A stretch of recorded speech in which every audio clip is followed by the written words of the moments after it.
Board of Directors of Amherst. I'm on the Board of Directors of Amherst Neighbors as well as the program committee.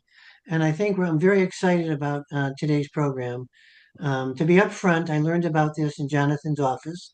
I'm one of his patients. And as I was checking out, he told me about this exciting project that's going on.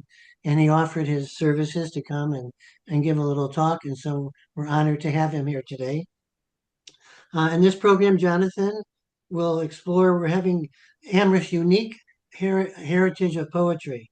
He's going to be talking about 16 different poets, some very well known, some not as well known, who are in some way connected to Amherst. And he'll be telling us about the new memorial amphitheater that's being planned for Wildwood Cemetery. We'll be hearing readings and about Jonathan will be reading some of the poetry, maybe have some little anecdotes, and kind of breaking the news about the amphitheater, which should serve as a very kind of gathering spot, a new gathering spot for the town of Amherst.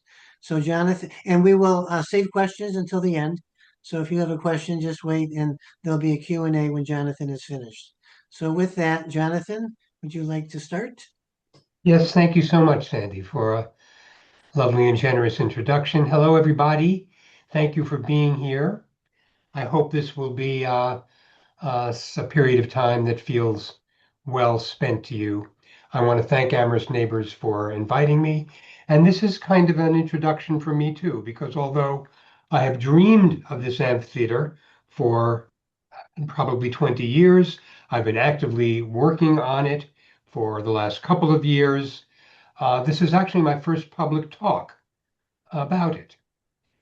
So it's kind of an opportunity for me to see what it is that people find interesting, what it is they'd like more information about, to find out what questions they are, what's unclear, and to be able to move this out into the community. So thank you so much for this opportunity. The genesis of this is that the awareness that Amherst has a truly extraordinary, distinguished poetic legacy for centuries, that although many people know something about it, and some people know a lot about it, it is nonetheless, in my view, under-celebrated.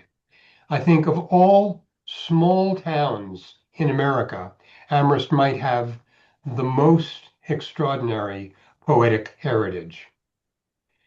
So, being aware of that heritage and writing poetry and loving poetry throughout my life, I began to wonder what could be done to commemorate this, celebrate this, and not just its history and its legacy, but also the presence of poetics right up to the present time in this community, where there are so many active and wonderful poets and writers. I became involved in Wildwood Cemetery years ago. Uh, I will disclose because my son is interred there. And I live in the neighborhood, and so I walk in Wildwood Cemetery frequently. For years, I walked there every day. And my son was also a poet. Although he died before his 18th birthday, he had written 2 novels and probably 1,000 pages of poetry and had been celebrated by the English faculty at the high school as a genius, not my word, their word, a genius with the written word. So all of this came together in the opportunity to realize that Wildwood Cemetery, which is a keeper of memories for the town, just so happens to have an ideal place for a memorial. Those who are familiar with Wildwood may know that it's a beautiful bucolic setting with woods and lawns and walking trails. But across from the main part of the cemetery, across Strong Street, there's another open space. And maybe people think, quite naturally, since it's above the Wildwood Elementary School, that it's Town of Amherst property, but it's not. It's Wildwood Cemetery property, although nothing has been done heretofore by the cemetery with this open land. So there are a couple of acres of open lawn sloping down with a marvelous view across the town to the Holyoke Range in the distance. So I conceived of the idea of creating an outdoor amphitheater there made of natural stone with a small stone stage and concentric um, rows of stone benches so that when a poet stands on the stage to read, those who are listening or watching will see the poet and have the view across the valley to the range in the distance. I developed this proposal. The Wildwood trustees were supportive, and so this became something to be actualized and is actually under construction now. Wildwood Cemetery has a connection to Amherst's poetic history. Its prime mover founder was Austin Dickinson, Emily Dickinson's brother, and some of the poets who will be honored in the memorial are interred in Wildwood. In honoring poets, we had to come up with criteria. Amherst has innumerable poets, and many who are writing today brilliantly. And so we decided that the first limit that we would place is that poets to be initially honored would be poets who are no longer living. And other poets may be added later. So this narrowed us down to only a couple of centuries of poets. And with the help of other people, some of whom are more knowledgeable than I am, many poets were considered, and the criteria were that the individual had to have a unique poetic voice, someone who, by writing their poetry in their work, had made a contribution to American letters. They also needed to have resided in Amherst at some time in their lives during their creative life. They needed to be poets that were read at the time they were living and who are still being read today and have left a legacy to the community. Some of these poets will be well known to you, I'm sure, this learned group. Others may be less so. Those are our criteria, and we have many marvelous poets in the community today who would certainly be worthy of inclusion in such a memorial if they didn't have the misfortune of being alive. Um, and but someday they may qualify for consideration. So I'm going to introduce each of these poets to you and read a short selection of their work and tell you something of their lives. Some of what I'll be telling you you may know, and some may be new to you. And I'm going to do this in the order of birth, not in the order of fame or how widely read they may be, but of the 16, the person born earliest is Helen Hunt Jackson. And I'd like you to raise your hand if you are in any way familiar with Helen Hunt Jackson and her writing. And I see that some are not. And after I tell you a little bit about her, I think that may surprise you. She was born on October 15th, 1830. She was born in Amherst, and she was a classmate and a close friend of Emily Dickinson, and the two women corresponded for most of their lives. She published many books of fiction and nonfiction, most famously as a tireless advocate for American Indians. She also wrote numerous poems, many of which were inspired by Native American life. Her poetic opus included 5 collections. She also wrote children's literature and travel books. She often published under pseudonyms, as many women did in the 19th century. In 1879, she was moved by a speech given by Chief Standing Bear, and she wrote an opus entitled The Century of Dishonor, an expose of the rampant crimes against Native Americans. And this led to the founding of the Indian Rights Association.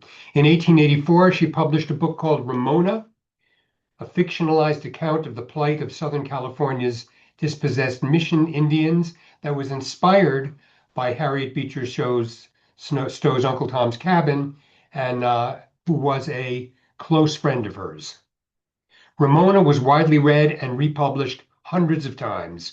Ralph Waldo Emerson admired her poetry and used several of her poems in his public readings, including 5 of them in his anthology of poetry published in 1880.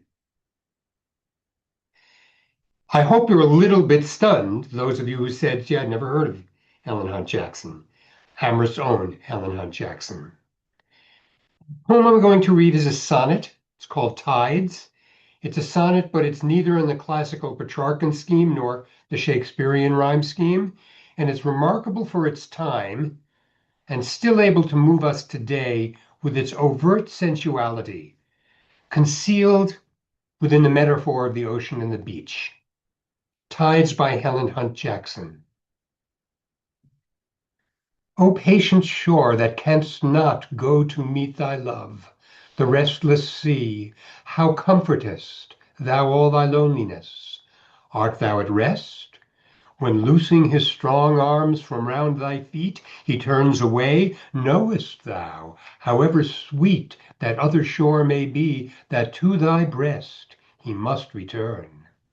And when in sterner test he folds thee to a heart which does not beat, wraps thee in ice and gives no smile, no kiss, to break long wintry days, still dost thou miss naught from thy trust, still wait unfaltering the higher, warmer waves which leap in spring. Oh, sweet, wise shore, to be so satisfied.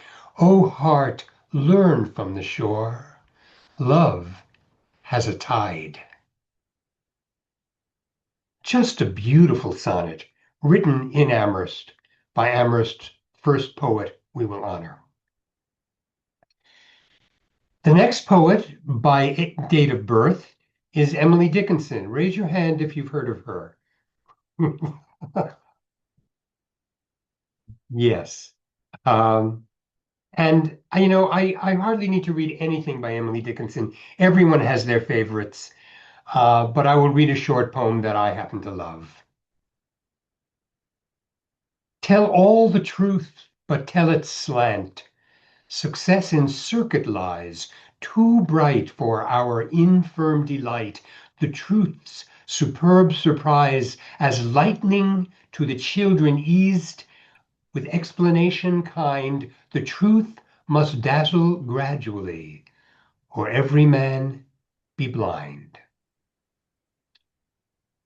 Each of the poets that I am mentioning and will read from will be honored in the amphitheater with a beautiful, solid bronze plaque, and each of the benches will contain 2 of these bronze plaques, one each for the 16 poets we're initially honoring. And the next poet, born in 1850, is Eugene Field. I'm going to ask you to raise your hand if you know Eugene Field. And I see few hands not going up. And I beg to differ. You do know Eugene Field. Is this familiar to you? Winkin', blinkin', and nod one night, sailed off in a wooden shoe, sailed on a river of crystal light into a sea of dew. Or I could read, the gingham dog and the calico cat side by side on the table sat. 'Twas 12:30, and what do you think? Nor one nor the other had slept a wink. Eugene Field is one of the best known and best loved writers of children's poetry in American history. And after his mother died when he was 6 years of age, he was sent to be raised by his aunt in Amherst. And he grew up here. He published over a dozen volumes of poetry, and most of them are poems for children, although they're beautifully literate. And one has to wonder how much his early life of being deprived of his mother's love played into his writing for children throughout his adult life. And the poem I will read was one of my favorite poems as a child, myself. I thought it was profound that a poem for children, written about the death of a child, could be done so gently and delicately. And I think some of you, if not all of you, may know the poem. It's Little Boy Blue by Eugene Fields. The little toy dog is covered with dust, but sturdy and staunch he stands, and the little toy soldier is red with rust, and his musket molds in his hands. Time was when the little toy dog was new and the soldier was passing fair, and that was the time when our little boy Blue kissed them and put them there. Now don't you go till I come, he said, and don't you make any noise. So toddling off to his trundle bed, um, I'm so sorry, my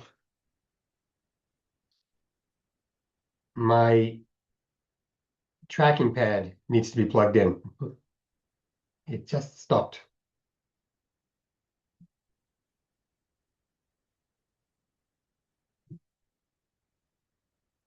All right. Now don't you go till I come, he said, and don't you make any noise. So toddling off to his trundle bed, he dreamt of the pretty toys, and as he was dreaming an angel's song, awakened our little boy Blue. Oh, the years are many, the years are long, but the little toy friends are true. Aye, faithful to little boy Blue they stand, each in the same old place, awaiting the touch of a little hand, the smile of a little face, and they wonder, as waiting the long years through, in the dust of that little chair, what has become of our little boy Blue, since he kissed them and put them there. I probably read that first when I was about 6 years old. And it's the kind of poem that I think will be read centuries from now by one of our Amherst poets. So these three previous poets were not only born in, but died in the 19th century, a testimony to the long and extraordinary poetic history of our little community, very much flourishing today. And next we come to another poet born in the 19th century who lived long into the 20th, who I won't ask you to raise your hands, but his name is Robert Frost. And estimable, surely among America's most esteemed and beloved poets by any measure, perhaps the most esteemed, surely at least of the 20th century, by the reading public overall. Even many who seldom read poetry would know such classic poems as Mending Wall, and The Road Not Taken, and Stopping by Woods on a Snowy Evening, among many others that presumably will still be read centuries into the future. The musical cadences and accessible lyricism and imagery of Frost's poems sometimes belie their profundity and searching irony. And I will read a short poem by Frost today, perhaps not in the top 10 list, but one of my favorite, Reluctance. Out through the fields and the woods and over the walls I have wended. I have climbed the hills of view and looked at the world and descended. I have come by the highway home, and lo, it is ended. The leaves are all dead on the ground, save those that the oak is keeping to ravel them one by one and let them go scraping and creeping out over the crusted snow when others are sleeping. The dead leaves lie huddled and still, no longer blown hither and thither. The last lone aster is gone, the flowers of the witch hazel wither. The heart is still aching to seek, but the feet question, whither? Ah, when to the heart of man was it ever less than a treason to go with the drift of things, to yield with the grace, to reason, and bow and accept the end of a love or a season? Our next poet also probably needs no introduction. the great Archibald MacLeish, a highly esteemed person of letters of national stature, including serving as a transformative Library of Congress. Among his numerous awards were 3 Pulitzer Prizes, and he taught for a number of years at Amherst College. MacLeish is associated with the modernist school of poetry. He enlisted and saw action in the First World War and lived in Paris in the 1920s. And this is his poem, perhaps suggested to me by the poem I just read by Frost, Immortal Autumn. I speak this poem now with grave and level voice, in praise of autumn, of the far horn winding fall. I praise the flower-barren fields, the clouds, the tall, unanswering branches, where the wind makes sullen noise. I praise the fall. It is the human season. No more the foreign sun does meddle at our earth and force the green and bring the fallow land to birth, nor winter yet weigh all with silence and pine bough. But now in autumn, with the black and outcast crows, share we the spacious world, the whispering years gone. There is no more room to live now. The once secret dawn comes late by daylight, and the dark unguarded goes. Between the mutinous brave burning of the leaves and winter's covering of our hearts with his deep snow, we are alone. There are no evening birds. We know the naked moon, the tame stars circling at our eaves. It is the human season. On this sterile air do words out carry breath. The sound goes on and on. I hear a dead man's cry from autumn long since gone. I cry to you beyond upon this bitter air. And I will read another poem by MacLeish, short but beautiful, powerful. The title is An Eternity. There is no dusk to be, there is no dawn that was, only there's now and now. And the wind in the grass. Do I remember of now in my heart days I remember of now in my heart are now, days that I dream will bloom white peach bough. Dying shall never be, now in the windy grass, now under the shooken leaves, death never was. Archibald MacLeish. And this brings us to the first poet born in the 20th century, Robert Francis. Just made it in 1901. And Francis lived much of his life in Amherst and built a home for himself in Cushman that he named Fort Juniper. And he left it as a residence for poets, and it continues in use to this day, managed by Henry Lyman, who is with us today. Wave at us, Henry. Robert Frost said that Francis was America's best neglected poet. He published very little during the 1940s and 50s, which were his 40s and 50s, and then decided that, quote, for better or worse, I was a poet, and there was really nothing else for me to do but go on being a poet. It was too late to change, even if I had wanted to. Poetry was my most central, intense, and inwardly rewarding experience. His poems often regard nature, but he also wrote a lot of poems about baseball, and some of these have become perennial classics and are memorable. The first I will read is by Robert Francis, Nothing is Far. Though I have never caught the word of God from any calling bird, I hear all that the ancients heard. Though I have seen no deity enter or leave a twilit tree, I see all that the seers see. A common stone can still reveal something not stone, not seen, yet real. What may a common stone conceal? Nothing is far that once was near, nothing is hid that once was clear, nothing was God that is not here. Here is the bird, the tree, the stone, here in the sun I sit alone, between the known and the unknown. Amherst's own Robert Francis. And I have to read at least one of his baseball poems because I love them.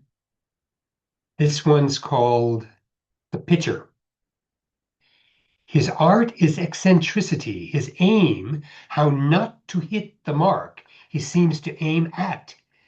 His passion, how to avoid the obvious. His technique, how to vary the avoidance. The others throw to be comprehended. He throws to be a moment misunderstood, yet not too much, not arrant, wild, but every seeming aberration willed, not to, yet still to communicate, making the batter understand. Too late.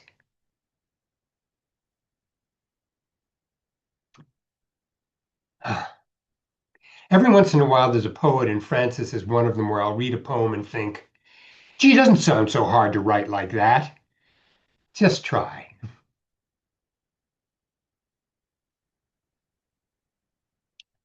I'm considering time. I'd love to read more from Robert Francis, but part of what this little talk is about, and everything that the amphitheater is about, is to encourage you to read them on your own. Our next poet is Joseph Langland. Langland lived in Amherst for many years, teaching at UMass and thereafter. From 1959 to 79, he was professor of English at the university, where he founded the MFA program for poets and writers. He was a mentor to younger poets, and some of his most moving poems are about his experience in World War II. Among his better known works, and a poem I'm very fond of, is a magically descriptive poem about Bruegel's painting Hunters in the Snow, which I urge you to search. This poem by Joseph Langland is entitled The Odor of Cut Flowers. Thus we salute the stern volitions where we burn before the public tear and turn through ageless rituals of ornate belief. Pray, friend, who knows how paradise will lie? Under whose eye? Do saints and mummies know? Or will they tell? They keep their silent show, wherein no sigh disturbs their final crowns. Yet there, in finest gowns, we go as strangers from old towns to smile, or weep, or mutely dance, or die. Joseph Langland. This brings us to another poem. I will ask again for a show of hands. I don't want to embarrass anyone, but those who know Richard Wilbur. Good that you do, and if not, you are about to. He hopefully needs not much of an introduction. He was an outstanding poet, achieving considerable fame and acclaim, a graduate of Amherst College, who lectured and taught there periodically, and he is generally acknowledged as among the most distinguished poets of the second half of the 20th century.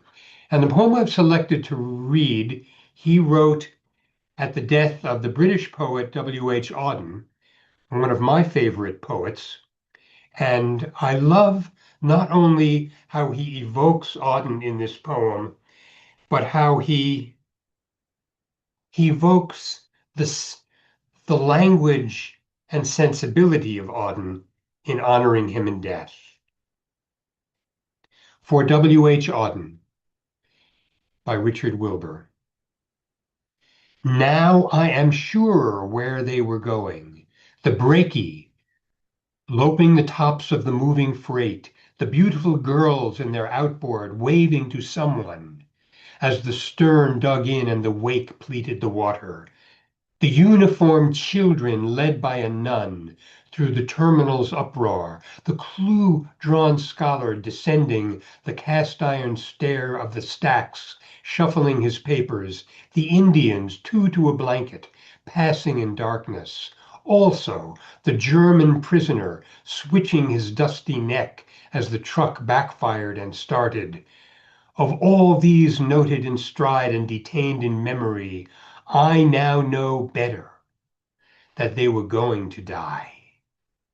Since you, who sustained the civil tongue in a scattering time and were poet of all our cities, have for all your clever difference quietly left us, as we might have known that you would, by that common door.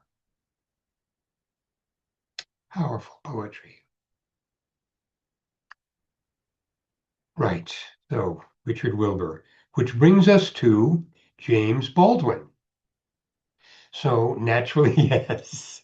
So now raise your hand. Raise your hand if you don't know James Baldwin.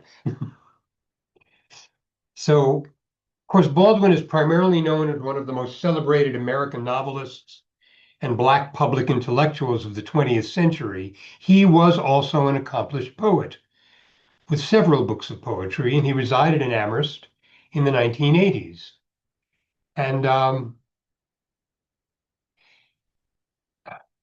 Sandy has encouraged me to tell a story, which I had not intended to tell, but with his encouragement, I won't unabashedly say that I had the honor, the privilege of receiving James Baldwin as a patient when he was in Amherst, and I was a young practitioner at the time, and he was James Baldwin. And in all my now 50-year-long career, I have never been so intimidated as I was when James Baldwin entered my office, excuse me, in distress, as anyone would be entering my office, and came to me to receive my care. And I had to disengage from the notion that I was seeing and receiving James Baldwin and see his vulnerable humanity and receive him as a patient so that I could be of help to him. And we, pardon me, we developed a friendship that grew from that. And so I can tell you that Jimmy, as he was known to all who knew him personally, who so often presented as a stern, a consternated, forceful advocate in his public presentations, which he had to be for all he had suffered and all he had been through and all he had to contend with. For those who had become his friends, he was sweet, gentle, mild, and generous in his affections.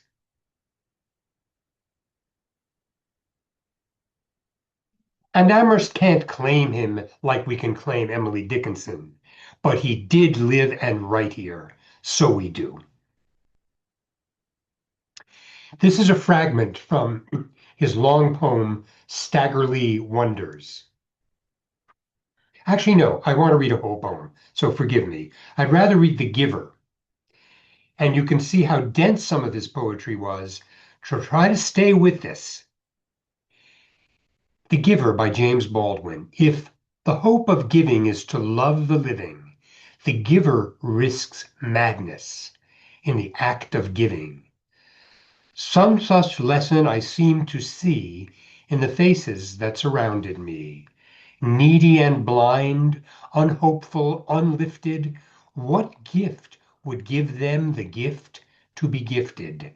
The giver is no less adrift than those who are clamoring for the gift.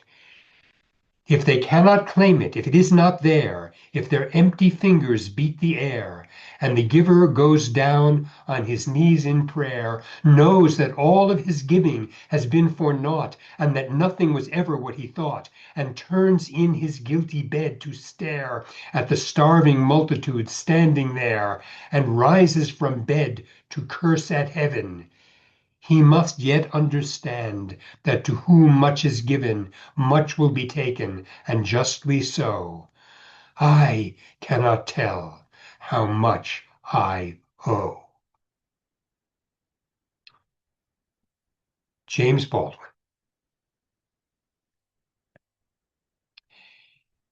And our next honored poet is the estimable Jack Gilbert, who was the author of 5 volumes of poetry and the recipient of many awards, including the Pulitzer for his collected poems.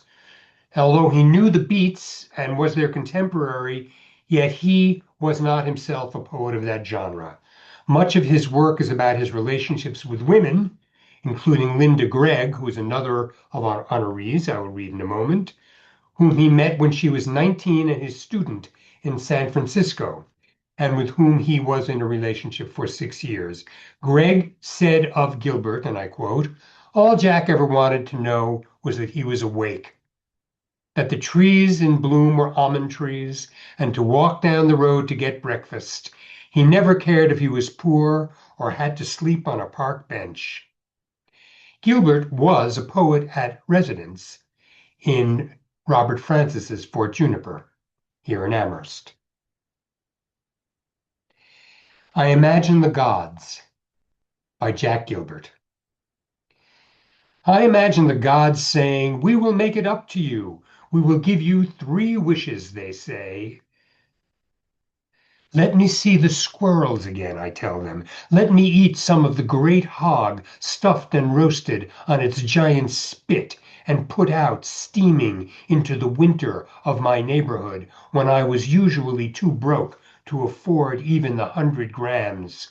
I ate so happily, walking up the cobbles, past the street of the moon, and the street of the birdcage makers, the street of silence, and the street of the little pissing. 'We can give you wisdom,' they say in their rich voices. 'Let me go at last to Huguette,' I say, the Algerian student with her huge eyes, who timidly invited me to her room when I was too young and bewildered, that first year in Paris. Let me at least fail at my life.' 'Think,' they say patiently, 'we could make you famous again.' 'Let me fall in love one last time,' I beg them. 'Teach me mortality, frighten me into the present, help me to find the heft of these days, that the nights will be full enough and my heart feral.'" Jack Gilbert. Next, I bring you Andrew Salke, Panama-born and Jamaican-raised. He was a progenitor of the Caribbean arts movement and the winner of many prizes and awards for poetry. He was a prolific writer and editor, the author of more than 30 books in the course of his career, including novels for adults and for children, poetry collections, anthologies, travelogues, and essays. He taught for many years at Hampshire College. And after his death in Amherst, the Andrew Salke Memorial Scholarship was established in his honor for students who show promise as poets. Andrew Salke, Deep Footprints. Once we had a persistent uncle with us at home, a slow burner, with more than enough patience to light the whole family fire. We called him names like hope, work, struggle, time, and victory. His smile hid years of torment. His walk was slow and very long. When he died, the whole family called one another names like hope, work, struggle, time and victory, and his footprints became ours. Andrew Salke. Which brings me to Anne Halley, a German-born American poet who was a faculty member of UMass and served as the poetry editor of the Massachusetts Review, highly revered Massachusetts Review. The Anne Halley Poetry Prize, named in her honor, is co-sponsored by the Massachusetts Review and the UMass Department of English. She was a noted feminist and won a number of awards while publishing 3 volumes of poetry. Anne Halley. Actually, I'm just changed up what I want to read. I love the mood of this piece. Dear God, the day is gray. Anne Halley. Dear God, the day is gray. My house is not in order. Lord, the dust sifts through my rooms, and with my fear I sweep mortality. Outwear my brooms, but not this leaning floor, which lasts and groans. I, walking here, still loathe the labors I would love, and hate the self I cannot move. And God, I know the unshined boards, the flaking ceiling, various stains that mottle these distempered goods, the greasy claws, the jagged tins, the dog that paws the garbage cans.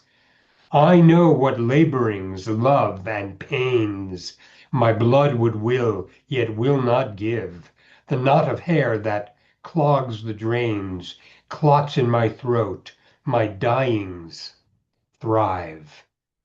The refuse, Lord, that I put out burns in vast pits incessantly, all piecemeal deaths, trash, undevout, and sullen sacrifice to thee.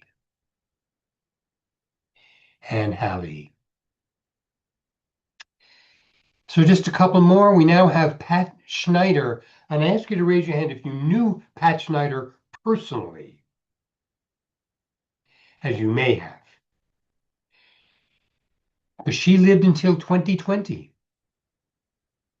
She was a long-term Amherst resident and the founder of Amherst Poets and Writers and the editor of Amherst Writers and Poets Press. She published 42 books of poetry and is interred in Wildwood. She was a great enabler of poets.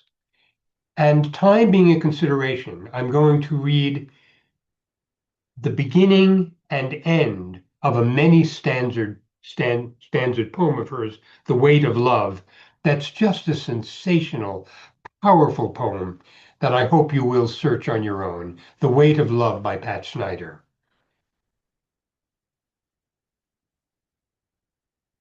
1. Now.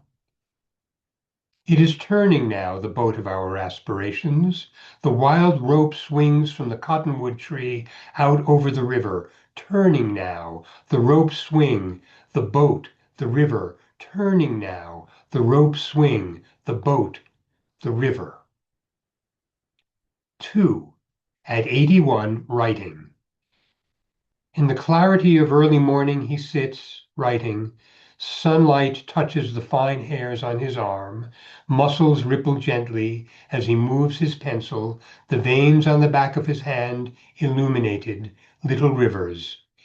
His worn cap is half in shadow.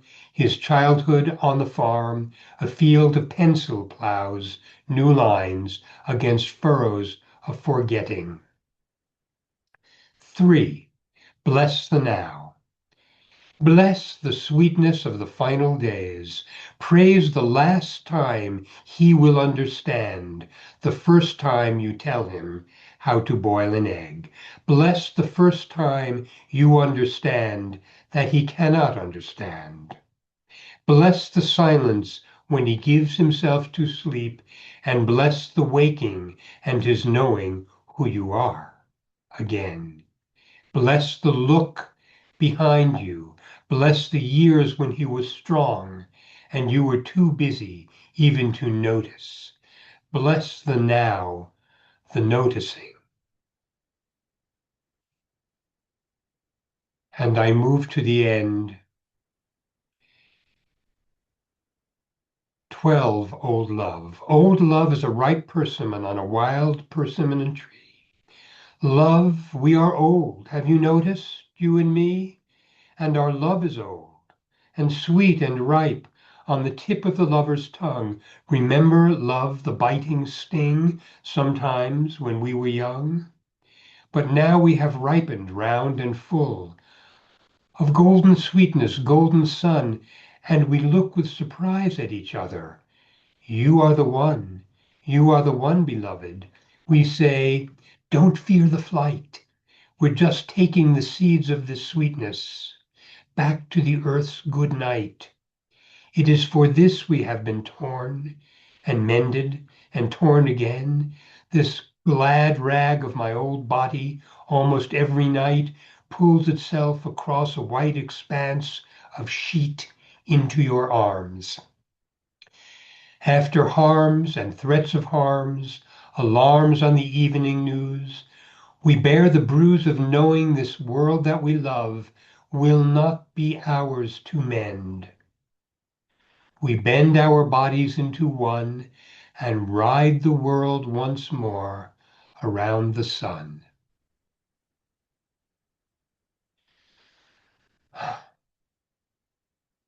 Pat Schneider.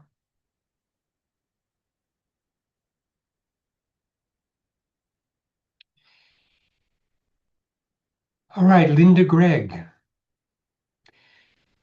published several volumes of poetry and also published in numerous journals, literary reviews, and magazines.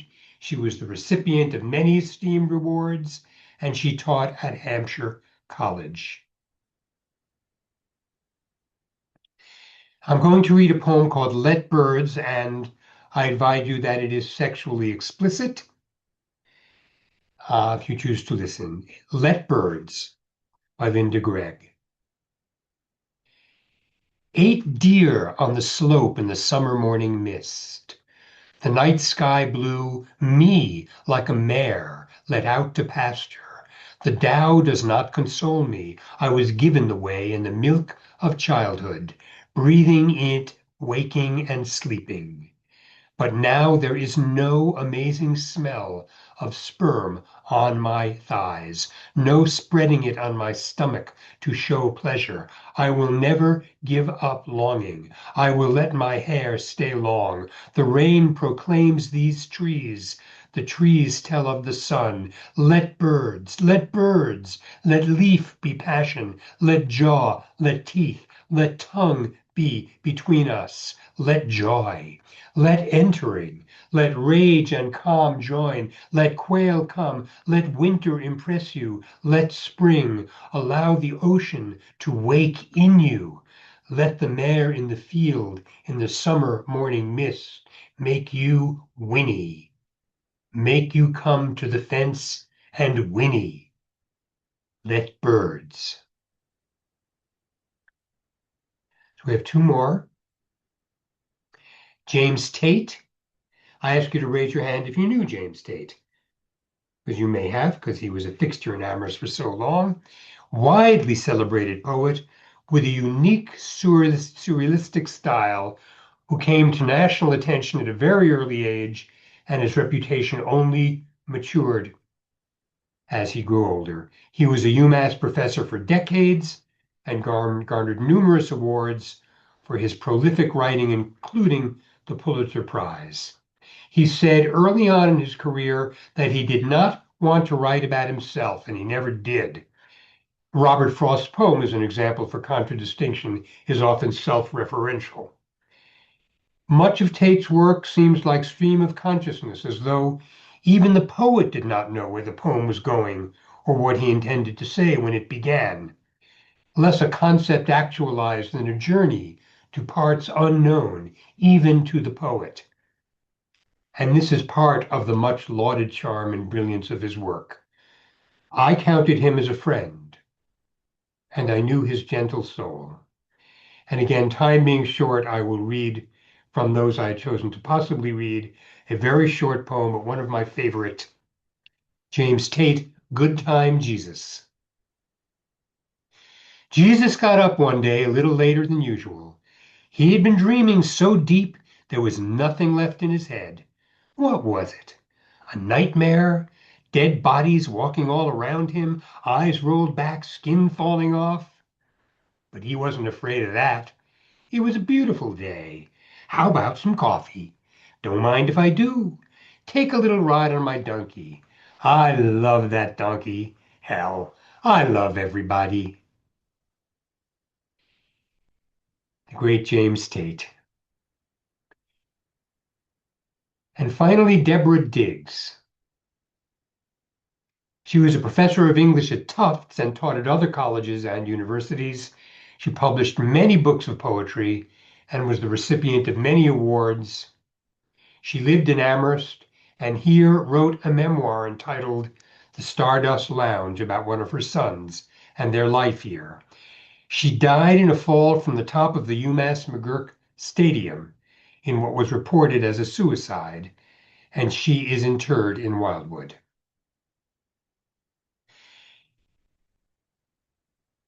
And to close the readings, I read by Deborah Diggs, The Coat. I wore your coat when you went out of town, your white or light blue shirts for my pajamas. I wear your coats now when I walk our dogs.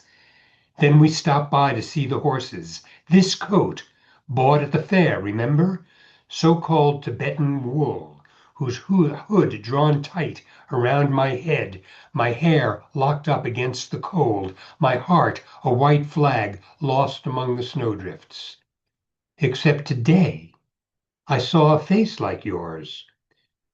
Through those last wrenched months of your long illness, a man whose face was flying through his being, jaundiced, hardly here, at once recognizable.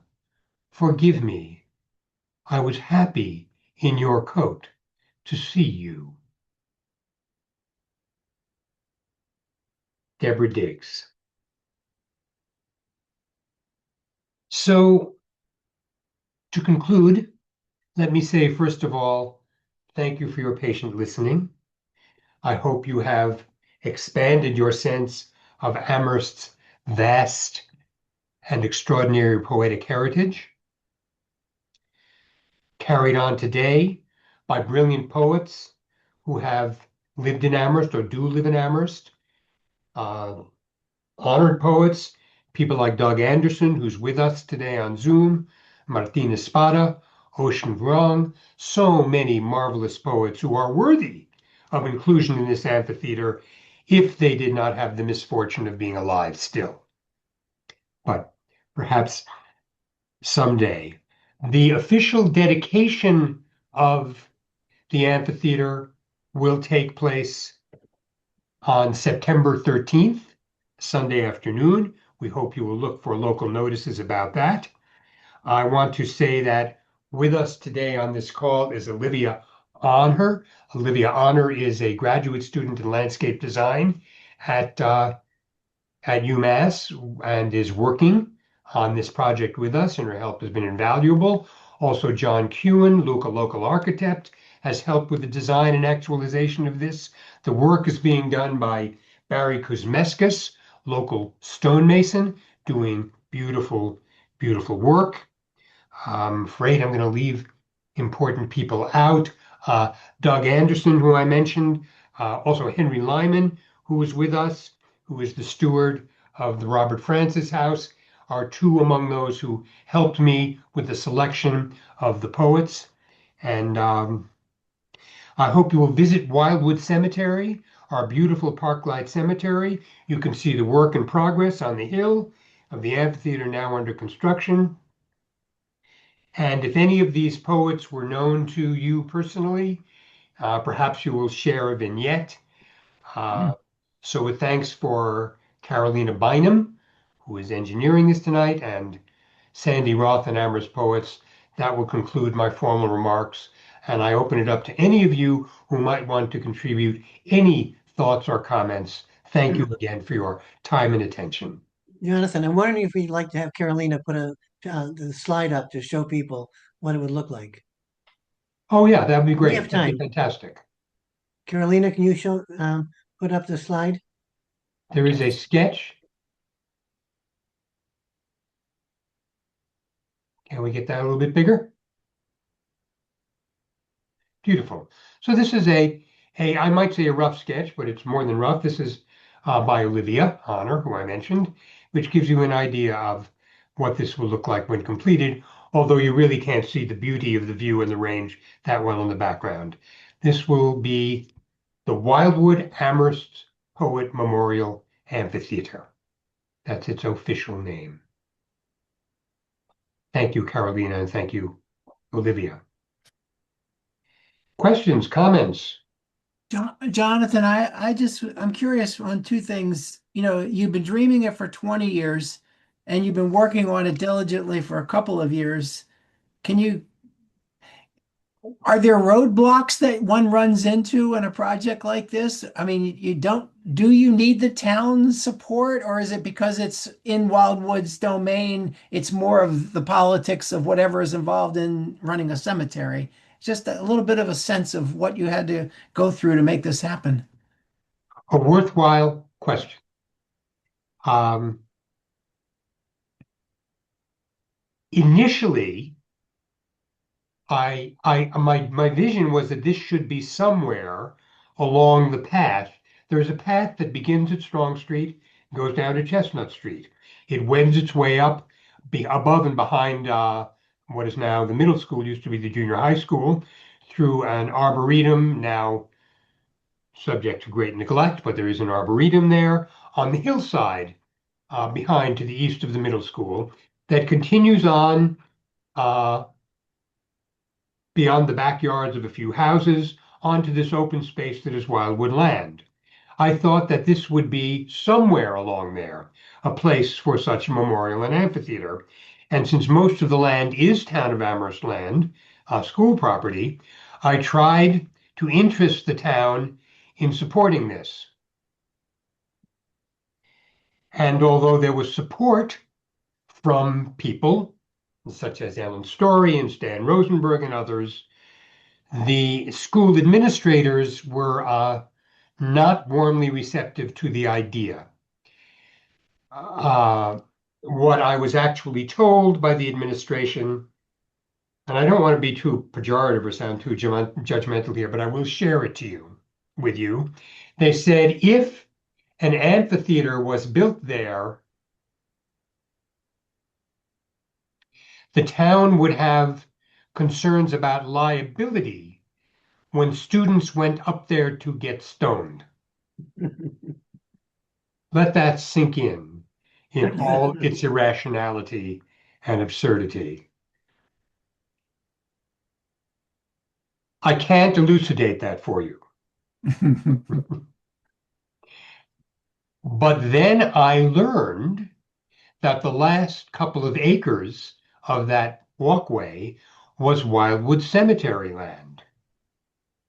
And by then I was a trustee of the cemetery. And so I proposed it to the cemetery, and the trustees were receptive. I will say, but it is not my intention to promote this, so I will whisper it to you, that of course the other issue with all such projects is funding. And so I am providing a donation grant to Wildwood Cemetery to build this memorial amphitheater. So it doesn't involve the town of Amherst at all, although I hope the town will welcome it, celebrate it, and people are welcome to, with interest, to use it, not just for Wildwood events. It will be used for memorials and poetry readings and so on. But if anyone in the community has an interest in an outdoor space for small outdoor concerts in season, as a musical concert venue, poetry readings, they're welcome to inquire of the cemetery for its use. Um, so, having said that, I realize that I have not read anything by my son. And since this really was inspired by him, I will read something very short by my son. Ozzy, I want you to know that this was written by a 16-year-old boy. It's an excerpt, brief paragraph excerpt from one of his novels.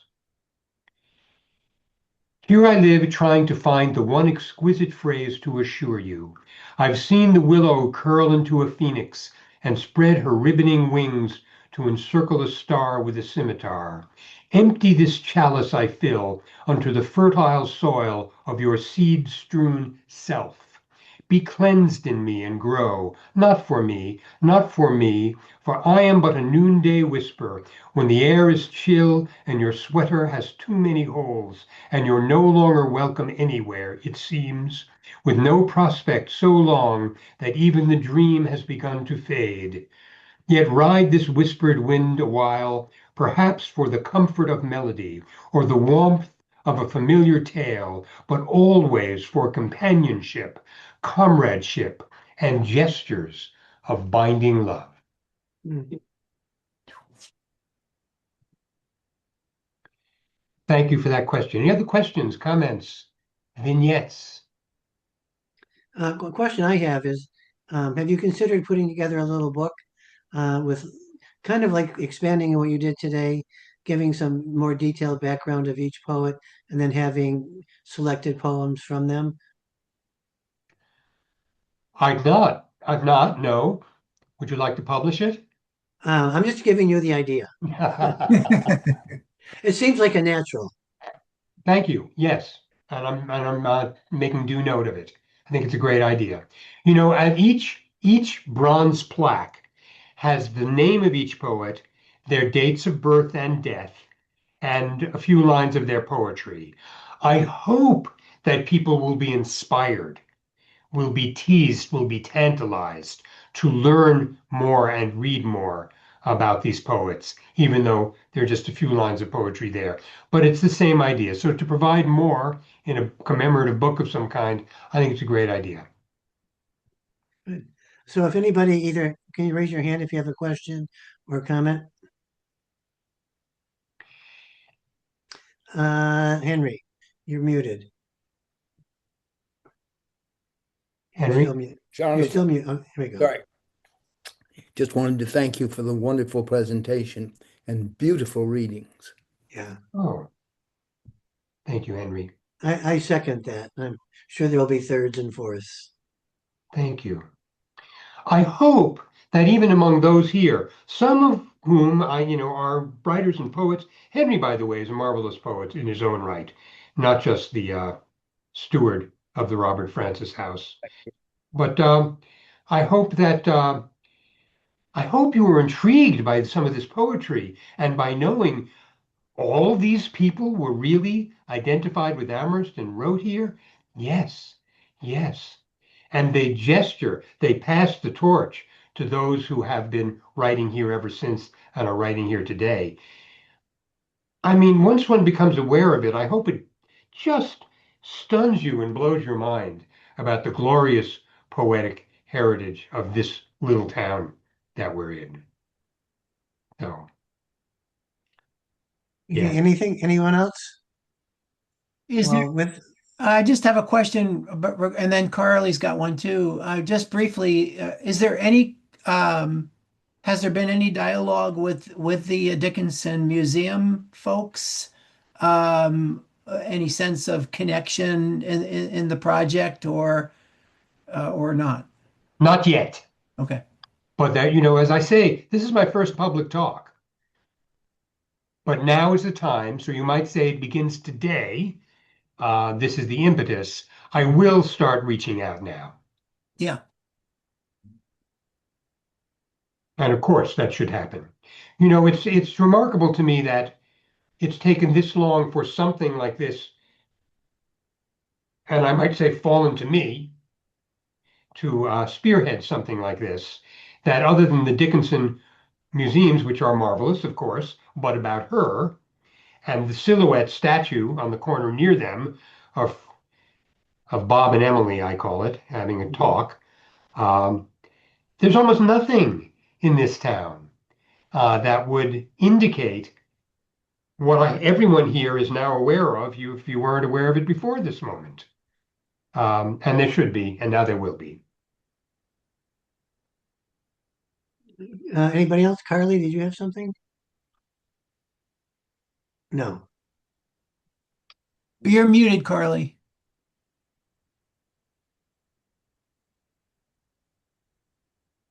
Harley? Yeah. You're still muted, lower left corner, remember?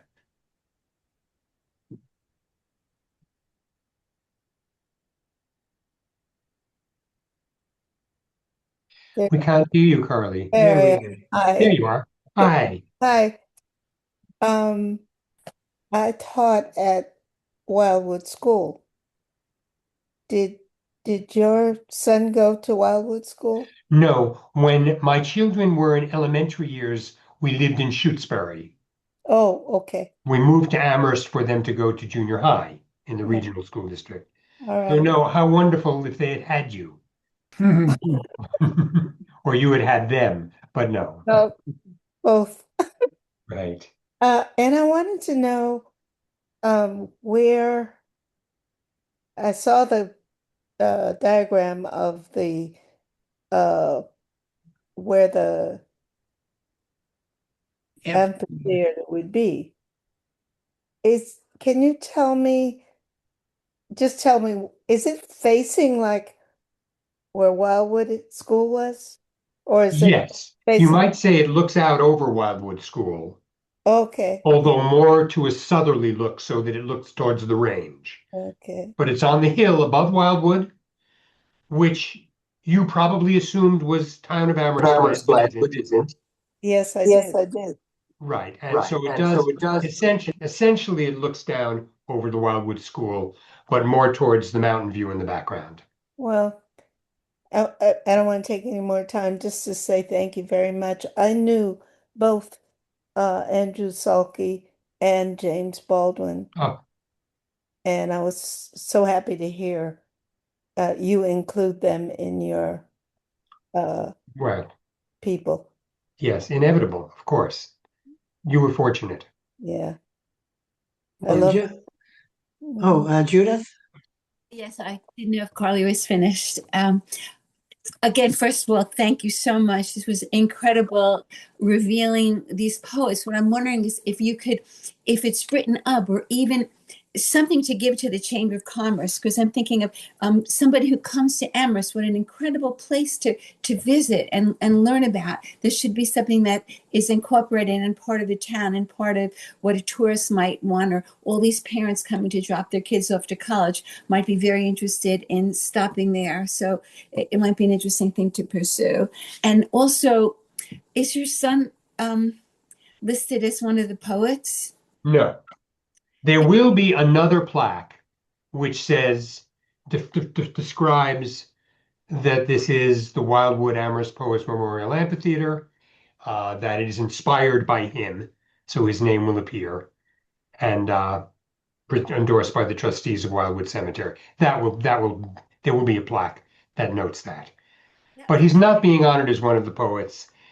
Why not? I mean, I thought that was one of the better poets Well, you it had. would have felt presumptuous of me. So no.